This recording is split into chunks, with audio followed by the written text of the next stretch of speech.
இருக்கீங்க நல்லா இருக்கீங்களா? நான் நல்லா இருக்கேன் ஃப்ரெண்ட்ஸ். இப்போ நான் எங்கே வந்திருக்கேன்னா முந்திரி தோப்புக்கு வந்திருக்கேன். முந்திரி தோப்பு வந்து எங்கே இருக்குன்னா இங்கே கொல்லி பக்கத்தில் நாங்கள் ஒரு முந்திரி மரம் வச்சோம். அந்த மரத்தில் வந்து முந்திரி பழம் சீசன் இப்போ வந்திருக்கு. அந்த பழத்தை இப்போ நான் பிரித்து சாப்பிட்டு காட்டுறேன். அதோட டேஸ்ட் எப்படி இருக்குன்னு உங்களுக்கு நான் சொல்கிறேன் பாருங்கள். பழம் நல்லா பழுத்து ரொம்ப ரெட்லிஷாக இருக்குது. அந்த பழம் நீங்களாம் கிடைச்சா கண்டிப்பாக நீங்கள் சாப்பிடுங்க. ஏன்னா இப்போ வந்து சீசன் டைமு. நான் பிரித்து காட்டுறேன் பாருங்கள். இதோ கொண்டா வீடியோ கொண்டா இதோ பாருங்கள், பிஞ்சி இருக்குது. நம்ம பழமும் பிச்சுக்கலாம். அதுக்கப்புறம் இந்த இங்கேயும் இருக்குது பாருங்கள். இதோ பிரித்து காட்டுறேன் பாருங்கள். அதுக்கப்புறமா இதோ ஒன்று இருக்குது, பிரித்து காட்டுறேன் பாருங்கள். இதோ பாரு காட்டா வீடியோவில் காட்டவா? இதோவா இதோவா இதோ பாருங்கள் பழம் பாருங்கள், பிரிச்சுட்டேன்.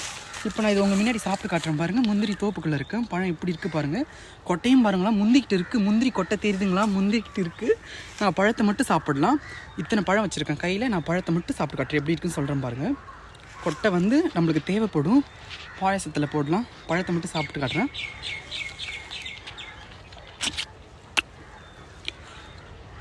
பழம் வந்து அவ்வளோ டேஸ்ட்டாக இருக்குது. இதோடைய சாறு வந்து ரொம்ப ஸ்வீட்னஸாகவும் இருக்குது. அதுக்கப்புறமா கொஞ்சம் வந்து தோற்பு இருக்குது. பழம் சாப்பிட்டு பாருங்கள், அதோடைய டேஸ்ட் எப்படி இருக்குன்னு தெரியும்.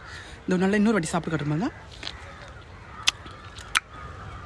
அடிக்குது, தொண்டையில் போயிட்டு அடிக்குது. பழம் ரொம்ப நல்லது, உடம்புக்கு நல்லது. ஹீமோகுளோபின் லெவல் வந்து அதிகமாகும். இன்னொரு பழம் சாப்பிட்டு காட்டுற பாருங்க.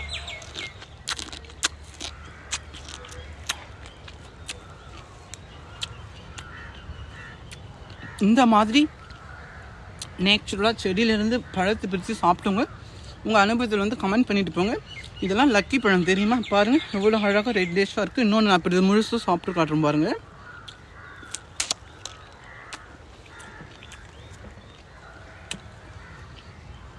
அவ்வளோ ஸ்வீட்டாக இருக்குது. அதனால நானும் இவ்வளோ க்ளோவாக இருக்கேன் பாருங்கள். இந்த பழம்